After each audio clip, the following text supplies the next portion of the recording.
बिस्मिल्लाहिर्रहमानिर्रहीम सल्लल्लाहु ताला अलैहि वसल्लम। हम अपने स्टूडेंट्स को इनिशियल के साथ साथ ISB की तैयारी करवाते हैं। उसकी रीज़न ये है कि इनिशियल तो सारे पास कर जाते हैं, असल फोकस होता है हमारा ISB पे। ISB में बहुत से बच्चे नॉट रिकमेंड हो जाते हैं। अगर आप के स्टूडेंट्स ISB में रिकमेंड होते हैं फिर मैं समझता हूँ कोई अचीवमेंट है।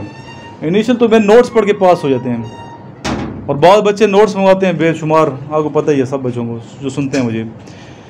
तो बेटा सिर्फ नोट्स पे डिपेंड नहीं करना। अभी नोट्स की कितनी मैंने अहमियत दी हुई है आप सामने, कितनी अहमियत दी है नोट्स की। नोट्स में एक छोटा टेस्ट लेता हूँ यहाँ पे एकेडमी में, बाकी हम नोट्स की बात ही नहीं करते। एकेडमी में नोट्स की बात ही नहीं होती। वो मैंने क्या इतने टेस्ट हमने याद करें, ये नोट्स की करवाई होती है एकेडमी में, बाकी चीज़ें और चीज़ें यहाँ पे।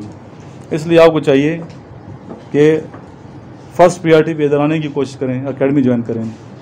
अगर कोई ऐसे बच्चे हैं गरीब है, नहीं आ सकते गुर्बत की वजह से, हर इंसान की माली हालात एक जैसे नहीं होते, तो मेरे से रब्ता का खुला पता है कि सर ये मसला है, उनके लिए इंशाल्लाह हम जॉब का बंदोबस्त करेंगे। यहाँ पे कोई ना कोई जॉब जो भी है 20,000 25,000 जितनी भी मिलती है वो एडजस्ट के साथ कमाएँ, साथ आप अपनी फ़ीस अदा करें, और हो सकता है वो आपको अकोमोडेशन और खाना फ्री दे दें, ये भी हो सकता है। जैसे आज 2 बच्चों को मैंने भेजे, आपके सामने मिल गई है ना, जॉब भी मिल गई उनको, खाना भी दे रहा है और साथ जो सैलरी है वो भी देगा। तो इसलिए अगर कोई ऐसा बच्चा है जो इस वजह से नहीं आना चाहता कि फ़ीस का मसला है, तो फ़ीस मुझे आप लोग देंगे, फ़ीस माफ़ नहीं है, क्यों फिर कदर ही नहीं होती तालीम की। अगर आप नोट्स के पैसे दिए ना तो फिर कदर होगी कि नोट्स पढ़ने हैं, इन पर ख़र्चा हुआ है। आपके सामने रंगीन कलरफुल प्रिंट है, जो कलरफुल प्रिंट है इसका यहाँ नीचे प्रिंट का रेट पता कर लो कितने का करते हैं, 20 रुपये ना। उसे कोई इस तरह के मुझे प्रिंट दे दो, प्रिंट आउट 1800 रुपये लेगा आपसे, 1800 रुपये खर्चे हैं आम कागज़ पे। ये 80 ग्राम पे मैंने किए हुए हैं, तो बाद में मुझे नुकसान हो जाता है नोट्स में, क्योंकि बाद बच्चों को TCS कराना पड़ता है और TCS में ख़र्चा ज़्यादा है। तो मैं इसलिए भेजूँ तो कोई बात नहीं है, पढ़ लेगा नोट्स। PDF में नोट इसलिए नहीं होते, वजह उसकी ये है PDF के कि 6 महीने बाद नोट्स चेंज कर देता हूँ मैं। फिर पुरानी PDF फाइलें फिर रही हैं, बहुत सी मेरी फाइल लड़कों ने बनाई है, पुराने पढ़ोगे तो फ़ायदा कोई नहीं, जस्ट वेस्टिंग ऑफ टाइम है। इसलिए मैं कहता हूँ वो बुक्स जो बार बार ऊपर से चेंज करते अंदर वही चीज़ होती है, उसको पढ़ने का इसलिए फ़ायदा नहीं है कि वो चीज़ आएगी नहीं है। वो क्वेश्चन पढ़ें जो आते हैं। अभी मैं पूरी किताब लाया हूँ, उस बैग पढ़ी है, अगले साल के नोट्स तैयार हो रहे हैं, इसमें कुछ भी नहीं है। 19-20 का फ़र्क है सिर्फ कि इसमें उसमें वर्बल नॉन वर्बल में, और 90% का फ़र्क है एकेडमिक में, क्योंकि वर्बल नॉन वर्बल तकरीबन यही सेम आते हैं बार बार। असल चीज़ चेंज होती है आपकी एकेडमिक में मैंने सारे क्वेश्चन चेंज कर दिए उसमें, तो मुझे पता है कि नेक्स्ट ये पढ़ेंगे बच्चे तो फ़ायदा होगा। तो इसलिए नोट्स ही मंगवाएं, यहाँ आने की कोशिश करें फर्स्ट प्रायोरिटी पे अगर आ सकते हैं तो। ये बच्चे दूर दूर से हैं, कोई पड़ा चनार से है, कोई कोयटा से है, कोई गिलगित से आते हैं, बच्चे बहुत आते हैं गिलगित GB से। वज़ीराला जो गिलगित के हैं खालिद, उनका भतीजा यहाँ से पढ़ के गए।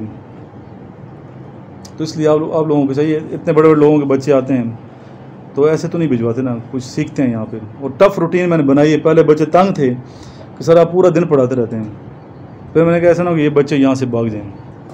तो अभी हमारी क्लास होती है तो 3 घंटे की क्लास होती है। क्लास कितने बजे शुरू हुई थी?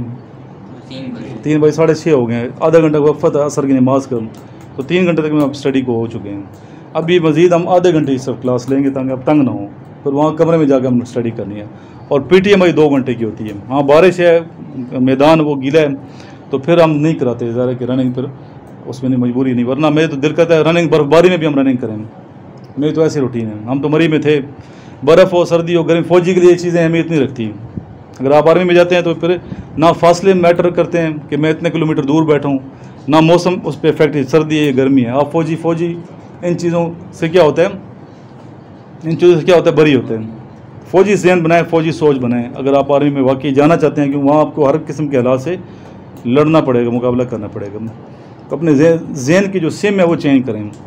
दिमाग की सिम आर्मी वाली लगा लो, ज़्यादा बेहतर है। और नेचुरल तरीके से जाएँ, लेकिन थोड़ी बोल्डनेस लाएँ। मेरे स्टूडेंट बोल्ड होते हैं, थकते भी नहीं हैं, मेहनत करते हैं। और जो चीज़ें आपके सामने बच्चे खुद बताएंगे, बच्चा होगा ये फेल हो गया, आप खुद बताते हो। 2 बच्चे आए, इस बच्चे को बताया कि हो जाएगा इंटरव्यू, दूसरे का फेल होगा, ऐसा हुआ। अभी आप इधर परफॉर्मेंस देख लेंगे, आप खुद कहेंगे ये बच्चा रिकमेंड होगा, यहाँ होता वही है। अगर आपने अकॉर्डिंगली चले, सही तरीके से मेहनत की, 20 में से 20 मार्क्स लिए, इनिशियल टेस्ट सही, अब मैं समझूंगा कि बच्चा पास होने के काबिल है। अगर प्री टेस्ट में उसका प्रॉपर वीडियो बनती है, आप अपनी वीडियो में देखते हो कि मेरी क्या परफॉर्मेंस है, पता नहीं है, पूरा प्रॉपर ईमानदारी होनेस्टी के साथ यहाँ टेस्ट लिए जाते हैं। जो हम दिखाते हैं वीडियो में वही होता है, सेम एज इट इज़। बहुत बच्चे भी डरते हैं, यहाँ रूटीन को फॉलो नहीं करते, चल नहीं सकते, थोड़ा छोटा दिल रखते हैं और भाग जाते हैं। इक्का दुक्का 100 में से 1 या 2 बच्चे भागेंगे, वरना बाकी बच्चे खुश भी रहते हैं। यहाँ पे अच्छी रूटीन है, ठीक है, और दिलचस्पी से पढ़ते हैं। अल्हम्दुलिल्लाह हमारा जो रिज़ल्ट है इनिशियल का 100% है, अभी तक सारे बच्चे पास हुए हैं। जिसने 3 महीने कम से कम यहाँ गुजारे हैं, जिसको रोल नंबर इशू हुआ है वो मेरा स्टूडेंट है, जिसको नहीं, वो 2-3 दिन का वो तो स्टूडेंट नहीं होता ना, वो तो पता है ऐसे आया टाइम ज़ाया करने का। वो ऐसे मेहमान नवाजी में करते हैं कि इंटरव्यू किसी को तैयारी करवा देते हैं, किसी को चलो आए, इनकार करना अच्छी बात नहीं है। तो 3 महीने कम से कम रहेंगे तो वो मेरे स्टूडेंट बनते हैं। कम से कम 3 माह यहाँ रहो, 3 महीने कुछ सीखोगे। तो अभी आप लेक्चर ही हमारा स्टूडेंट देगा, किस पे लेक्चर दें आपका? Mechanical aptitude test.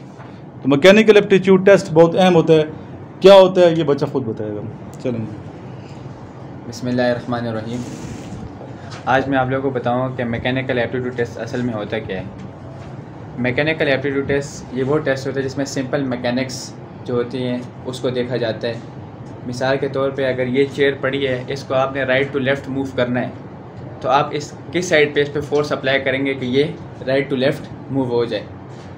या एक घड़ी है, ये क्लॉकवाइज चल रही है, एंटी क्लॉकवाइज चल रही है। जो डिफरेंट हमारे आसपास डेली लाइफ में जो चीज़ें हो रही हैं, मैकेनिक्स जिसे कहते हैं, जो फिज़िक्स के साथ रिलेटेड, ये सारी चीज़ें हमारे साथ मैकेनिक्स में इन्वॉल्व होती है।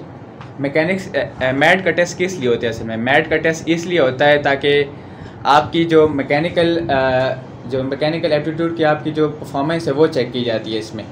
इसमें ये की जाती है कि आपके पास मैकेनिक्स का कितना नॉलेज है। तो इसमें मैं आपको कुछ एग्जांपल्स बताऊंगा जिससे आपको ये क्लियर हो जाएगा। इसमें हमारे पास ये मैट टेस्ट नंबर 1 ज़रा निकाले सारे, शो भी करा दें सर।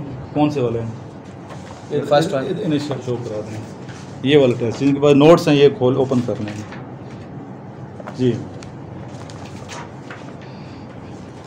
इसमें ये पहले 2 क्लियर नहीं, ये 3rd नंबर वाला, ये स्टेयर्स, ये दिख रहा है सबको? जी जी, स्टेयर्स वाला। इसमें हमसे पूछा है कि which stair can fall down easily if both can fall with equal case in circle C as your answer. इसमें हमें 2 किस्म की सीढ़ियाँ इधर हमें पिक्चर में शो की गई हैं और हमसे पूछा गया है कि इसमें से कौन सी सीढ़ी जो है वो इजीली मतलब गिरने के चांसेस हैं। तो वो मैं इधर ड्रॉ कर देता हूँ। एक सीढ़ी मिसाल के तौर में हमें इस तरह टाइप की दी हुई है और एक हमें इस तरह दी हुई है।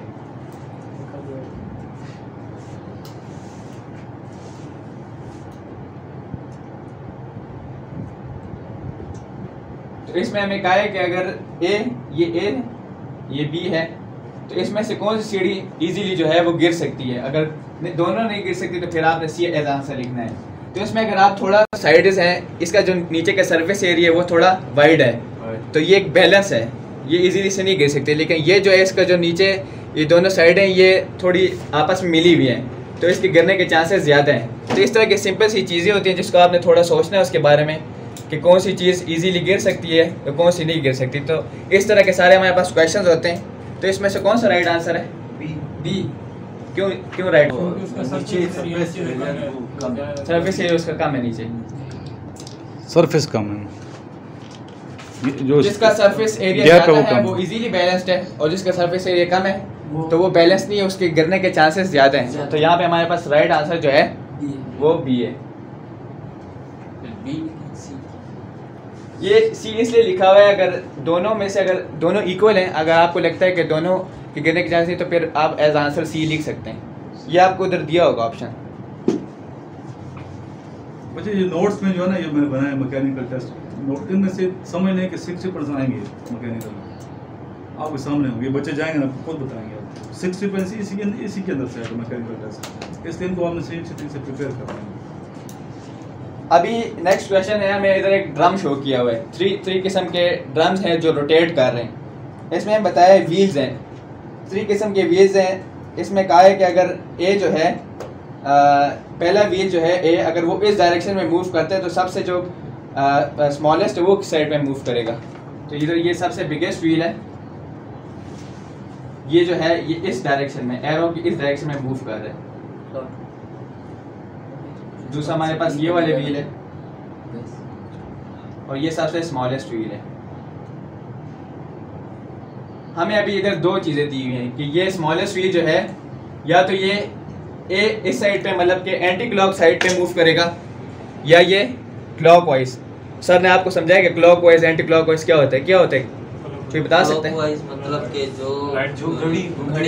जो घड़ी के साइड पे मूव हो रहे होते हैं वो क्लॉकवाइज है, और जो उसके मुखालिफ मतलब ऑपोजिट साइड पे मूव हो रहे होते हैं हमारे पास क्या है, एंटी क्लॉकवाइज है। लेफ्ट टू राइट, राइट ऐसे है ना, लेफ्ट टू राइट जा रहे हैं ना, लेफ्ट टू राइट क्लॉकवाइज है। लेफ्ट टू राइट के ऐसे ऐसे घड़ी जा रही है, सुई ऐसी जा रही है लेफ्ट टू राइट, और एंटी क्लॉकवाइज वो ऐसे है, उसके ऑपोजिट है जी।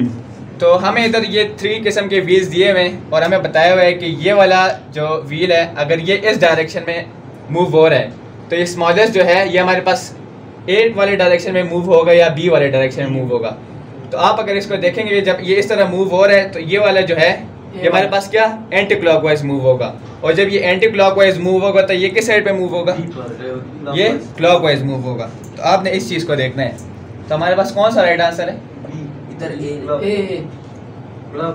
लेकिन इसमें ये आंसर भी आते हैं। हाँ इसमें कुछ है, इसमें कुछ हो सकता है लेकिन इसमें कुछ आंसर गलत हो सकते हैं। ठीक है, आप खुद कॉमन सेंस इस्तेमाल करें ना, आप खुद देख लें कि अगर मिसाल के तौर पे आपने इस तरह देखा होगा कि हमारे पास बहुत सारी इस तरह वो मशीन टाइप होती है डायरेक्शन में मूव हो रही होती है, ये चेन टाइप जो होती है ना हमारे पास। अगर साइकिल की देख लें, साइकिल की चेन जब आगे मूव हो इस तरह मूव हो रही है तो साइकिल किस डायरेक्शन में जाती है, पीछे। और जब वो पीछे की साइड में मूव हो रही तो साइकिल किस साइड पे जाती है, आगे साइड पे जाती है। तो ये बेसिक चीज़ें जो हमारे डेली लाइफ में हो रही होते हैं जो आपने ऑब्जर्व करनी है। तो ये सिंपल मैकेनिक्स जो हमारे डेली लाइफ में इंक्लूडेड है।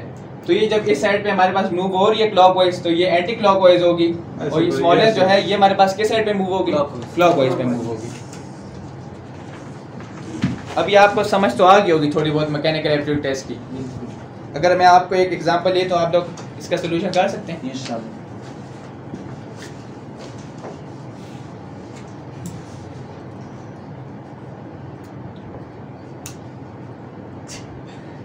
और वीडियो में जैसे कर रहे हैं सारी वीडियो में आ रही है।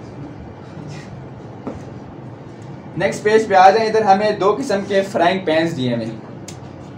इसमें एक जो है इसमें हमें बताया गया है कि कौन सा फ्राइंग पैन जो है वो आप इजीली उसको पकड़ सकते हैं।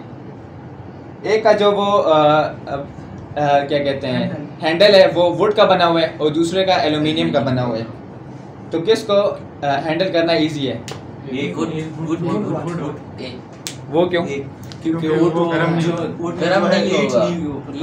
होता है, इंसुलेटर है वो आसानी से। और जो एल्यूमिनियम है उसमें हीट ट्रांसफर होगी तो वो गर्म होगा और उसको आप नहीं पकड़ पाएंगे। उसको पकड़ने में गुड।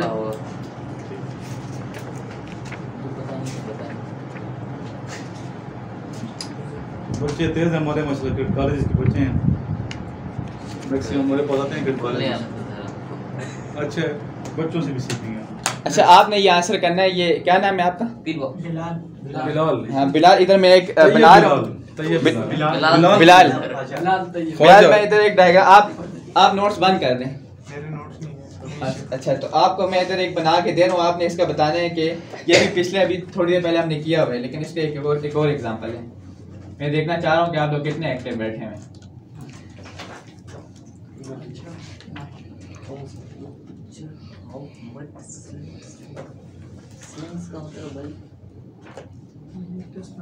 क्या स्लिंग्स का मतलब स्लिंग्स किधर है? ये जो व्हिच पिक्चर वाला नहीं है, ये slings from the wheel.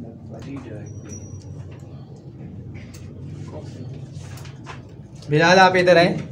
Yes आ जाओ बिलाल।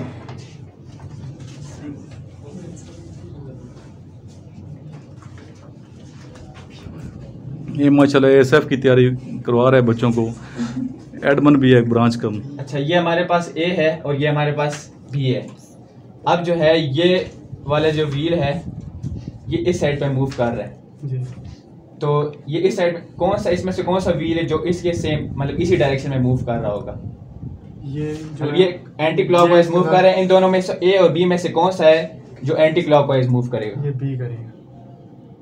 क्यों, कैसे करेगा? ये देखें इस तरह कर रहा है, इसके अपोजिट ये इस तरह करेगा, ये करेगा तो ये फिर इसके अपोजिट फिर इस तरह करेगा। ओके गुड, हैप्पी करें बिलाल के लिए। स्ट्रिंग्स छींटों को कहते हैं, मतलब किससे जो है वो छींटे ज्यादा हो जाए, मार कहते हैं मट्टी को। हाँ। मट्टी कहते हैं कीचड़ की छींटे ज्यादा कुछ कैसे बी में तो ज्यादा वो आ रही है। कह रहे हैं कि which picture show mud strings from the wheel of bicycle, मतलब जो ज्यादा जा रही है। इसमें कौन सा आंसर है? ये बी वाले तो उसके साथ ही रोटेट हो रहे हैं ना। बी वाले छींटे ज्यादा किसकी पड़ेंगी? ए के पड़ेंगी, ए के पड़ेंगी। ज्यादा पेन साइड वजन कम है।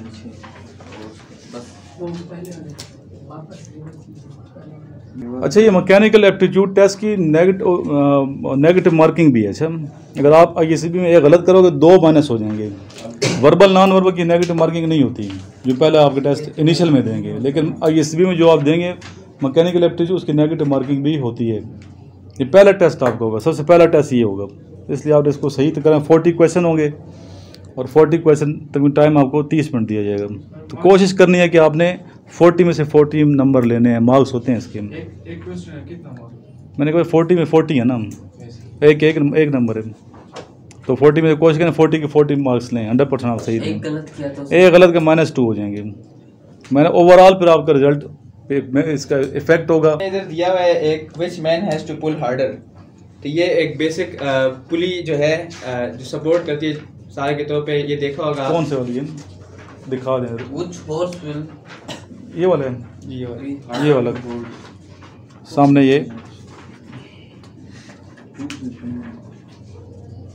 ये रूम। इसमें हमें ये बताया गया है कि इसमें से कौन सा जो है बंदा वो ज़्यादा फोर्स अप्लाई कर रहा है इस ये ब्लॉक या ईंट जो है इसको ऊपर खींचने में। किधर है ये नहीं नंबर दिखाएं सर, कौन सा है? ये वाला ना, ये नहीं है फ्राई पैन ये है ना सर, नहीं ये नहीं, आगे जाए। ये टेस्ट नंबर 2 सर। हाँ टेस्ट नंबर 2, हाँ यही वाला है, ये दिखाएं सब। ये कौन सा दिखाओ भाई, पेज कर दे। और आगे टेस्ट नंबर 2 ही नहीं, आज पहुंच गए टेस्ट नंबर 2। एक पेज आगे करो, इसको उठाओ बस।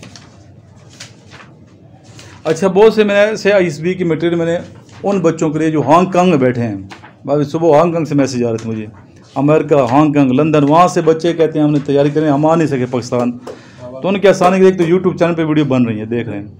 दूसरा मैंने उनके आसानी के लिए अपना मटेरियल किस पे दे दिए, स्टडी पूल पे दे दिए। स्टडी पूल पे चीज़ें पढ़ी हैं, वहाँ से ले और भी इंशाल्लाह दूँगा। 163 मैंने चीज़ें दी हैं, 163 चीज़ें मैंने आईएसबी और निशल की दी हैं स्टडी पूल पे। तो इसलिए आप वहाँ से भी कर सकते हैं। वो तमाम स्टूडेंट आउट ऑफ कंट्रीज़ हैं, पाकिस्तान के अंदर भी कर सकते हैं, पाकिस्तान से बाहर भी कर सकते हैं। चलें जी नेक्स्ट। और कैसे सर्च करेंगे, मेरा नंबर देखेंगे 0323916196, नंबर लिखेंगे, सर्च कर मेरे सामने वीडियो आ जाएगी। एक वीडियो जब आएगी दूसरी भी आ जाएगी। यहाँ पर लिखेंगे सिलेक्टिव अकेडमी अफसर इमरान सामने, या सिलेक्टिव अकेडमी लिख दें, सामने आ जाएगी चीज़, मटेरियल आ जाएगा। आसान है सर्च करना।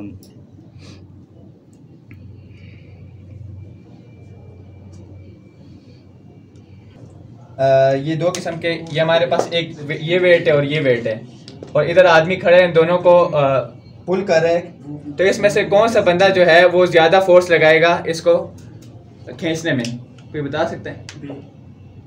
क्यों? नहीं जोर तो ज़्यादा लगाएगा, ये वाला ज़्यादा जोर क्यों, कौन लगा रहे हो, क्यों लगा रहे हो? जोर एफर्ट ज़्यादा लग रहा है ए में, बी में एफर्ट कम है। वजह कैसे? तो वर्क कम होगा। जो है ना, ये देखें, एक तरतीब से रखा है। इधर एक और ऑप्शन भी है, अगर दोनों इक्वल है तो आप सी भी आपके पास एक आंसर है। इसका डिफरेंस है और वेट जो है दोनों का सेम है, वेट तो सेम है, लेकिन ए वाला एफर्ट ज्यादा लगा रहा है, ज्यादा लगा रहा है। उसकी सीक्वेंस भी अच्छी है, उसके वो जो पुलिस रखे वो उधर से रोप भी ठीक नहीं आ रही, पुलिस रेंज जो आ रहा है। इसमें आंसर वैसे बी में लिखा हुआ है, लेकिन मेरे ख्याल से ए ही है, क्योंकि बी में रोप भी खराब है। क्योंकि बी में जो है ये देखे, इधर देखिए ये रो इस तरह आई हुई है, इस तरह गई हुई है, फिर इस तरह आई हुई है, इधर जो है ये सीक्वेंस से आ रही है इस तरह से बिल्कुल एक, ये जैसे ही खींचेगा तो हर एक पुली पे इक्वल जोर आ रहा है, सही है। और यहाँ पे जो है ना ये अनइक्वल टाइप, अनबैलेंस टाइप है, तो इधर ये रस्सी टूटने का खतरा भी है, और यहाँ पे ये इक्वल तरीके से क्या, तो वो फोर्स भी कम अप्लाई कर रहा है और वो इजीली मतलब उसको पुल कर रहा है। तो इधर राइट आंसर कौन सा है? पुली से जी, बी से तो टूटने का खतरा भी ज्यादा है, बी से राइट आंसर इसमें ए रहेगा। ठीक, ए सही है, ये ज्यादा लगा। इसमें कुछ ऐसे हैं मतलब जो ठीक नहीं है, तो ये जब सीक्वेंस से करेंगे तो वो फिर उसमें जो राइट ऑप्शन है वो नोट डाउन जहाँ डाउट होता है पूछा करो सर, उसमें टाइपिंग करने में गलती भी कर सकते हैं ना, मैं तो बार-बार चेंज कर रहा हूँ, ये वहाँ मिस्टेक हो सकती है, इसमें बहुत स्पेलिंग मिस्टेक भी हैं। तो अभी इसमें बच्चे उसको सर्कल करके कहते हैं सर स्पेलिंग करो, ठीक कर लो यार उसको, स्पेलिंग मिस्टेक को जो बच्चे इनिशियल किया ना, अभी बाद में स्पेलिंग की छोटी छोटी गलतियाँ हो सकती हैं, वो हमने पब्लिश तो कराई नहीं हुई किताब, वो तो चेंज होती है, बार-बार चेंज हो रही है, और ये बच्चे मेहनत कर रहे हैं, बच्चे भी नोट्स मारने बनाए हैं, फिर भी कोई गलती रह जाती है हमसे। चलिए नेक्स्ट, यहाँ से फिर मिस्टर हमजा कंटिन्यू करेंगे। हाँ इंशाल्लाह, क्यों नहीं, आगे हमजा जो नेक्स्ट, मैं तो ओपीआई वाला, ओ छोड़ो ओपीआई को, अभी ये मैकेनिकल की बात करो ना।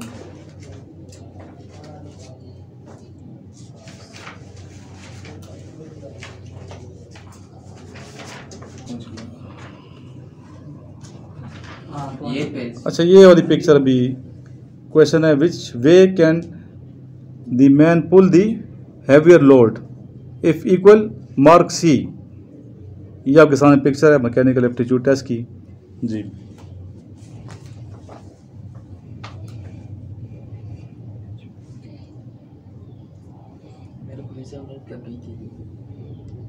इसमें ये स्ट्रक्चर है मैट में मैकेनिकल एप्टीट्यूड टेस्ट में जो ये फॉर्म दिया गया है ना इसमें, तो इसमें when pull the heavier load if equal mark C, तो इससे हमें पता चलता है कि हम किस तरह इसको इजी वे किस तरह ले जा सकता है।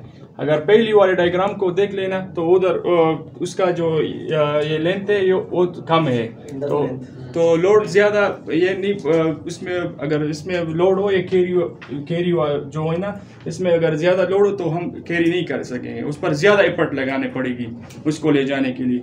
अगर दूसरी बी में अगर हम देख लेना तो इसमें इसकी जो लेंथ है वो थोड़ा ज़्यादा है, तो जो लोड ज़्यादा भी होगी ना तो वो इसको आसानी से ले जा सकता है। तो हमारे पास इसमें जो ये ऑप्शन आता है ना वो भी इसमें करेक्ट होगा सर। दोबारा समझो बच्चे, दोबारा इसमें ये अगर आप डायग्राम में देख लो ना तो वो ए वाला जो ऑप्शन है इसमें जो ये कैरी होता है ना, जो इसमें ये ले जाने वाला चीज़ है, तो इसकी जो लेंथ है वो जो स्टिक पकड़ी उसने, इसकी स्टिक की लंबाई लेंथ कम है, तो इस पर ज़्यादा एफर्ट लगानी पड़ेगी हमें एक जगह से दूसरी जगह ले जाने के लिए। और ये जो बी ऑप्शन इसमें है ना, इसमें ये कैरी जो चीज़ है इसकी स्टिक ज़्यादा लंबी है, तो इसको हम आसानी से ले जा सकते हैं इस कैरी को एक जगह से दूसरी जगह तक। सही है, अब समझ गए? क्योंकि इसकी जो स्टिक की जो लंबाई है ना वो ज़्यादा है, तो इस पर हमें ज़्यादा फोर्स लगाने की ज़रूरत नहीं पड़ेगी। सही है?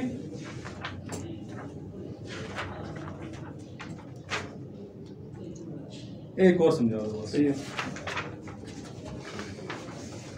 ये आप सारे पढ़ लो, चाहिए आज मुकाओ ये मैकेनिकल वाले, पे वो समझाओ जिसको समझ नहीं वो पूछेगा, मैं ये समझ नहीं आई।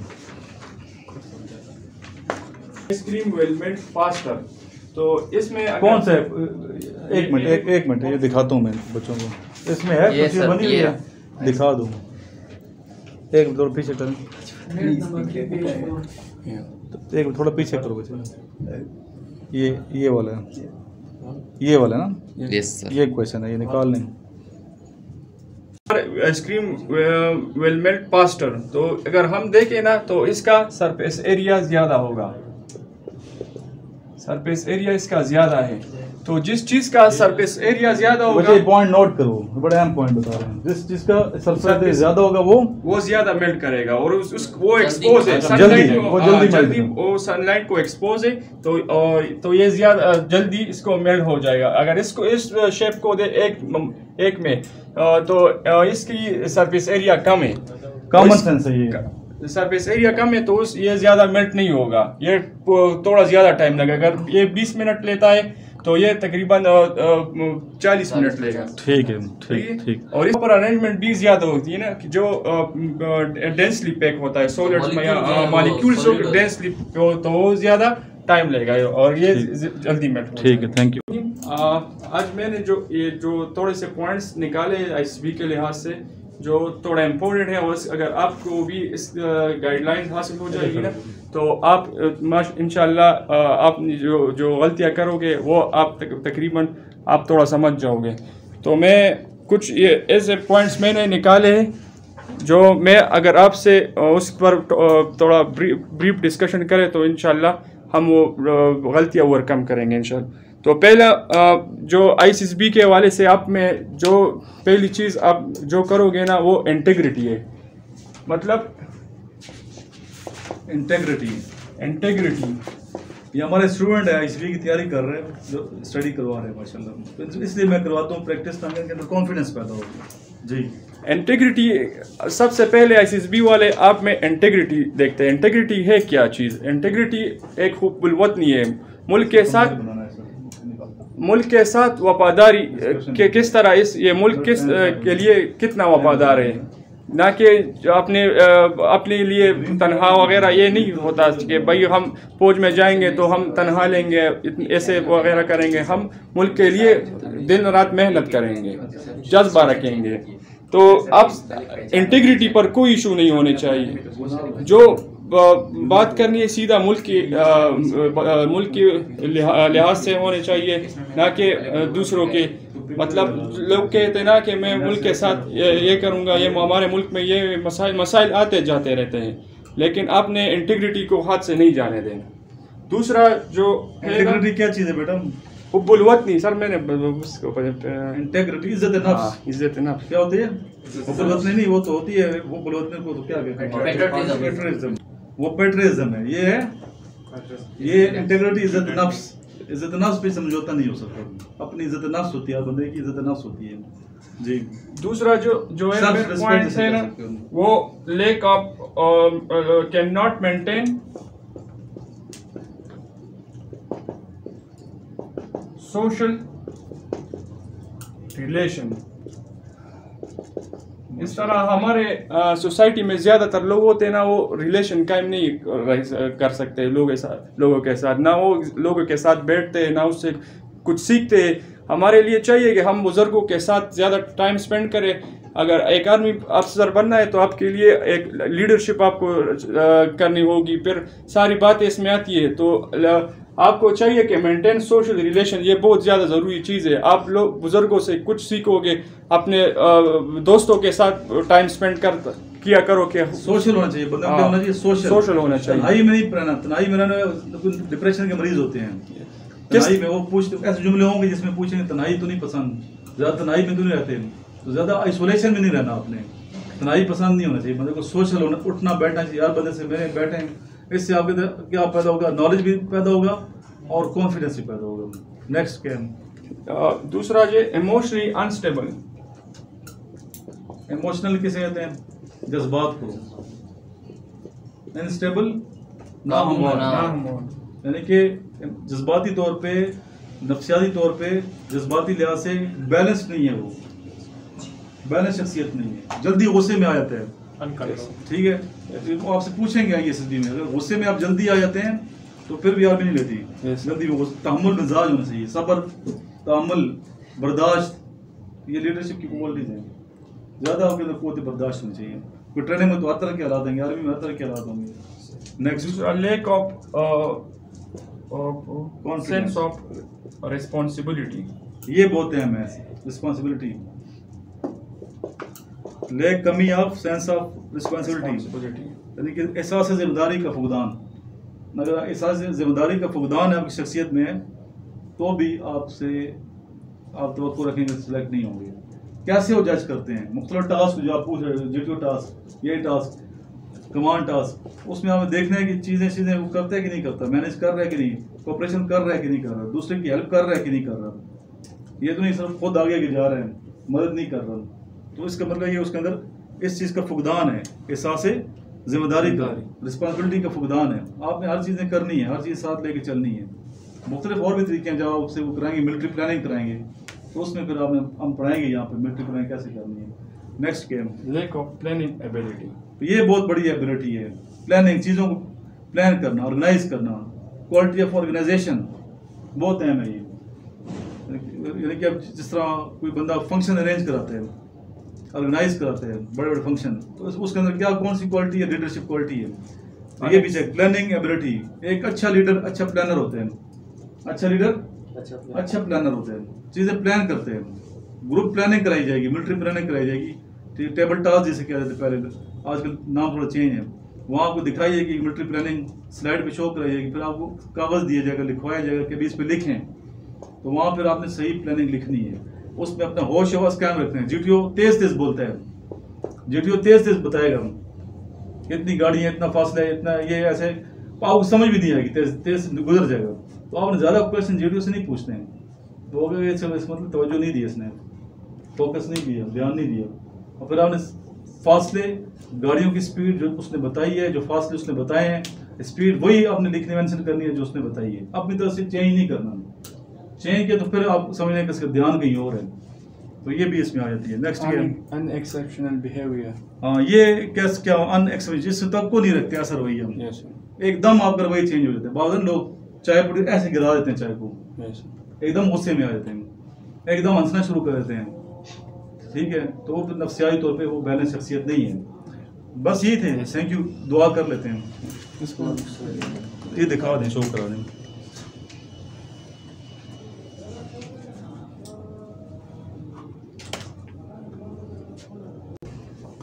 लास्ट में दुआ दुरूशी पढ़ लें।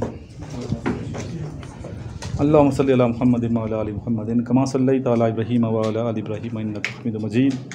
अल्लाहुम्मा बारिक अला मुहम्मद व अला आलि मुहम्मद कमा बारकता अला इब्राहीम व अला आलि इब्राहीम इन्नका हमीदुम मजीद। या इलाही, सबसे पहले हम आपका शुक्रिया अदा करते हैं, हमें इतनी ताकत दी है, बोल भी रहे हैं, सफ़र भी कर रहे हैं, थकावट नहीं है, सब ताकत तेरी ताकत है, तेरी अनायत करदा, ला हौला वला कुव्वता इल्ला बिल्लाह। यार हमारी ताकतों में इजाफ़ा फरमा दें, हमें जितनी ताकतें अता की हैं इसका शुक्रिया अदा करते हैं, इन ताकतों में मज़ीद इजाफ़ा फरमा, रब्बी ज़िदनी इल्मम, इल्म में भी इजाफ़ा फरमा, बोलने की ताकत, लिखने की ताकत, तख्लीकी सलाहियतें, अच्छा सोचने, अच्छा बोलने, अच्छे लोगों की सोबत और नेमतों में इजाफ़ा फरमा दे यार रब्बुल इज़्ज़त। इन बच्चों को जो बच्चे आए दूर दराज से, यार रब्बुल इज़्ज़त इनको आप अपने प्यारे हबीब हज़रत मोहम्मद मुस्तफ़ा सल्लल्लाहु अलैहि वसल्लम सदके 5 दिन पाक के सदके कामयाब फरमा दिया, अपने प्यारों के सदके इन तमाम बच्चों को आला दर्जे की कामयाबी नसीब फरमा दें। अल्लाहुम्मा सल्ली अला मुहम्मद व अला आलि मुहम्मद कमा सल्लैता अला इब्राहीम व अला आलि इब्राहीम इन्नका हमीदुम मजीद। अल्लाहुम्मा बारिक अला मुहम्मद व अला आलि मुहम्मद कमा बारकता अला इब्राहीम व अला आलि इब्राहीम इन्नका हमीदुम मजीद।